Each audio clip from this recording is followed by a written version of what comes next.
Hey guys, Josh from SoccerReviewsForYou.com, bringing you my first impressions plus on-feet video of the brand new Adidas X15.1 CT Indoors.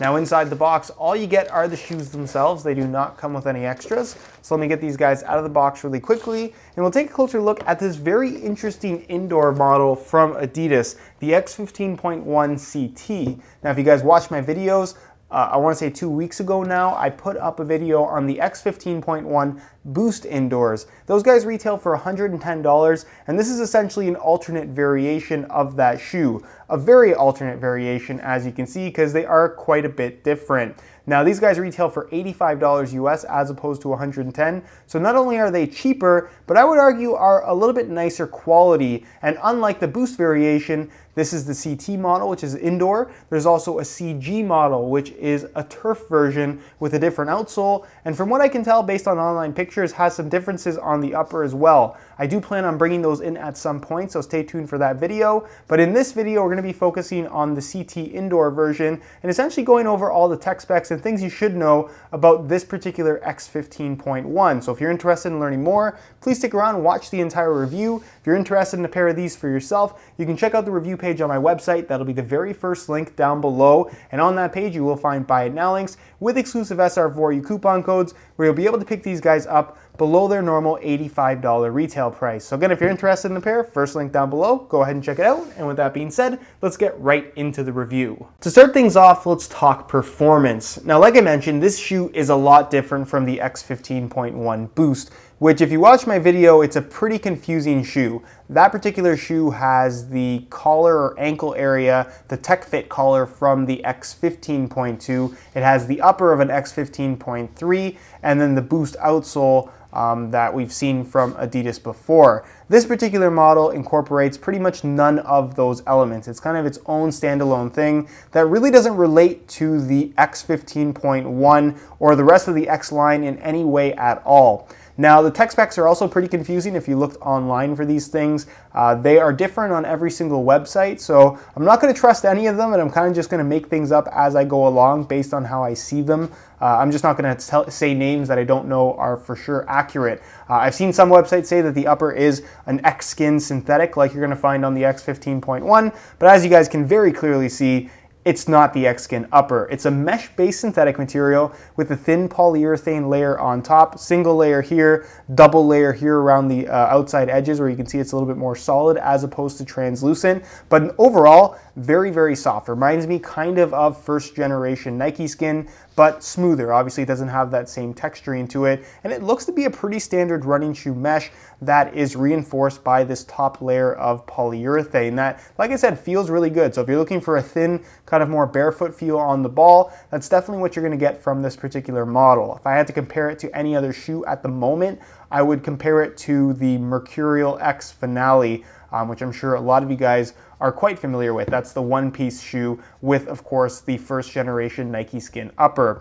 Now, running through the midfoot, you can see it has this kind of unusual design. It's got like a clear mesh material. Inside that, you can see you have these kind of V or upside down V or A-shaped kind of nylon strands that run from the base of the sole into the laces. So they're not actually attached to the lace holes, they're attached just below. So when you do pull those laces tight, it's going to pull on these nylon bands that are positioned on both the lateral and medial side, supporting your foot, keeping it locked in place, and giving you a nice, stable, responsive sensation overall. So very interesting feature. It's kind of cool how it's visible here.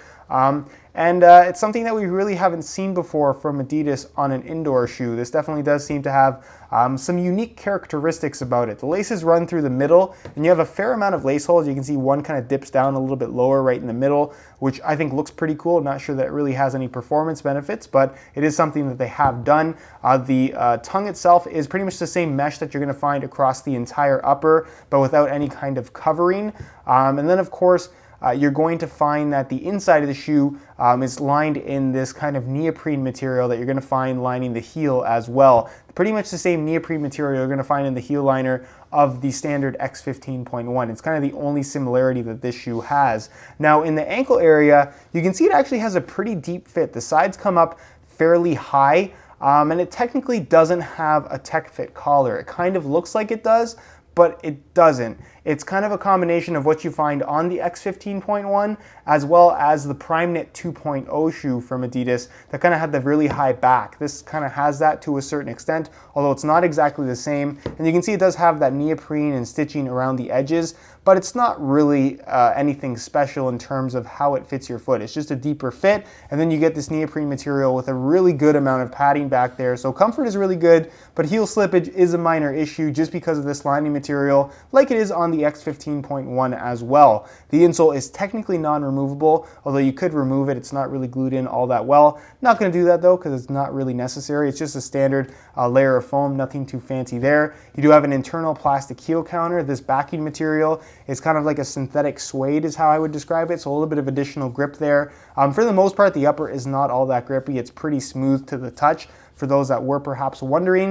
And then of course the midsole, again, very similar layout to what you're going to find on the Mercurial X line. Very thin layer of foam running through the heel and midfoot, whereas in the forefoot, the only cushioning you're really going to get is from that insole, and there's no plastic in the construction at all, so it's very, very flexible. The only stiffness you're going to find is a little bit right here, so I would say in comparison to the Mercurial X line, these aren't quite as flexible, but still very, very similar. Moving on to the bottom of the shoe, this of course is the CT or court indoor version of the shoe, so it's a pretty straightforward indoor court pattern. It's got this kind of cool wavy design to it, fairly smooth, not a lot of aggressive tread here, but the rubber seems to be pretty high quality and fairly rugged as well. So if you are on indoor courts, as long as you continually wipe the bottom of the shoe and the floor is not too dusty, you shouldn't have any issues with traction. But if you do plan on using these in a street soccer environment, on concrete, asphalt, whatever it may be, they should hold up pretty well. And keep in mind that this midfoot area is exposed foam that technically shouldn't really touch the ground, so you don't really have to worry about it wearing away either. So that's pretty much it in terms of what you should know about the X15.1 CT. Really interesting looking shoe, has some interesting elements, and again, not all that much like the rest of the X15.1 line. It's kind of its own standalone indoor court specific style of shoe that is not a bad thing at all. I don't think it necessarily has to relate to the rest of the line, although it's kind of unusual that it shares the name with a shoe line, even though it doesn't have any of the same elements. So that's pretty much it in terms of tech specs, and move on next to a quick weigh-in so you can see how lightweight these guys are. In terms of weight, I thought we'd compare the X15.1 CT to the Mercurial X Finale. The reason for that is because they're both thin synthetic mesh-based indoors. They both have minimal cushioning, and they're both in a very similar price range. These guys are $85, these guys are about $90, so there's $5 difference between the two. So like I said, definitely an interesting comparison. Keep in mind these are both in brand new condition, both the same size 9 US. The only thing that isn't exactly what I would like it to be is that this particular Mercurial X Finale is the turf version as opposed to the indoor model, and that's because the turf version is the only one that I have on hand at the moment while I'm making this video. So with that being said, let's start off with the Mercurial X Finale, throw it on the scale, and you can see that they weigh in at 8.2 ounces, the equivalent of 232 grams, which is pretty lightweight. So we'll change the scale back to ounces, pull these off, and throw on the X15.1 CT, and you can see that they weigh in at 9.35 ounces, the equivalent of 265 grams. So a little bit more than an ounce more than the Mercurial X Finale. And you also have to consider this is the turf version, not the indoor model. The indoor model will be even a little bit less heavy. So you can see there's about an ounce and a half weight difference between the X15.1 and the Mercurial X Finale, with the Nike variant being that much lighter. And the reason for that is not so much the upper. When you hold the X15.1 CT in your hand, you can definitely feel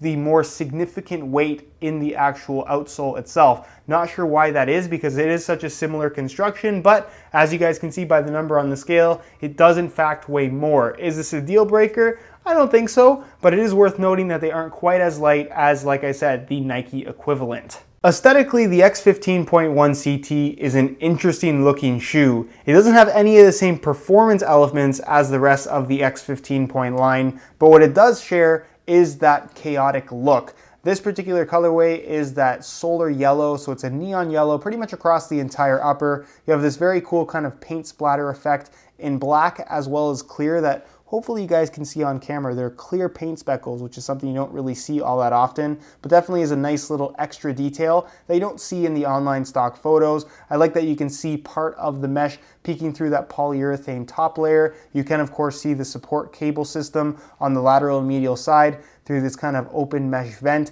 And it kind of looks like a deconstructed soccer shoe in my opinion. It's not the most aesthetically pleasing, but it certainly is modern and interesting. So if you like how they look, then go for it. That's really what I can say. Laces run through the middle. You can see they've got some kind of interesting laces, a combination of kind of black and neon yellow. It's got this unusually high cut at the very back that kind of doesn't look the greatest in my opinion. You've got the Adidas logo in black on the very back of the heel, black midsole, and then of course the outsole is a combination of black and neon yellow as well. So let me know your opinions on how this shoe looks down below in the comment section. If you like how these look, why or why not? And with that being said, let's move on to the on-feet portion of the video so we can get a better idea as to how these shoes fit and of course what the sizing is like. Alright, so here is a look at the X15.1 CTs on feet. On my left foot I have the stock laces that come with the shoes, and on my right foot I have a pair of black reflective SR4U replacement laces. If you're interested in a pair of replacement laces for yourself, be sure to check out the website www.sr4ulaces.com. Find a direct link to that website down below in the description of this video. Now in terms of how these things fit and feel on feet, I actually quite like how they fit. It's got a nice kind of sock-like feel on your foot. Definitely can tell that it is a mesh-based synthetic and that the shoes are very flexible and very thin on your feet. Really no break-in time required. It's flexible at the front, but still nice and secure through the midfoot because of those nylon straps that are supporting everything that work with the lacing system. The lacing system is very deep. I like that they incorporated those extra lace holes towards the middle of the shoe. It allows you to get that nice, tight, snug, secure fit. And in regards to the heel area, it does have a little bit of slippage. It does feel somewhat similar to what you're going to find on the X15.1, but for the most part, no major issues with it. Just a little bit of heel slippage, which is kind of a common characteristic for the entire new Adidas X line. So just keep that in mind if you are planning on picking these up. Width-wise, they are not narrow. They're not wide either. They're kind of right there in the middle. And because of this nylon strap system, they do fit a little bit more snug through the midfoot, so not going to stretch either. So if you do have really wide feet, probably not the best option for you. And in regards to sizing, I'm wearing my usual size 9 US here, and the fit and the length is absolutely perfect. So if you are looking to order a pair of these, I would strongly recommend going true to size. And for the most part, like I said, these things are going to be suitable for most people. All right, guys, that's it for my first impressions of the new Adidas X15.1 CT. Expect to see more follow-up content on this particular shoe as well as the turf variation in the very near future. In the meantime, if you guys do want to check out the review page on my website, that'll be the very first link down below in the description of this video. You'll find high-quality images of this exact shoe that I took myself that'll give you a better idea as to some of the close-up details you won't see in the online stock photos, as well as buy it now links with exclusive SR4U coupon codes where you'll be able to pick these guys up below their normal $85 retail price. So again, if you're interested in a pair, first link down below, go ahead and check it out. If you have any questions at all regarding this particular variation of the X15.1, leave them down below in the comment section. I definitely will get an answer out to you. If you enjoyed today's video, found it helpful and informative, be sure to support it with a like. Subscribe if you haven't already for daily videos on all the latest and greatest soccer gear. You can find all my social media information down below in the description as well. Other than that, guys, hope you enjoyed today's video, and as always, thanks for watching.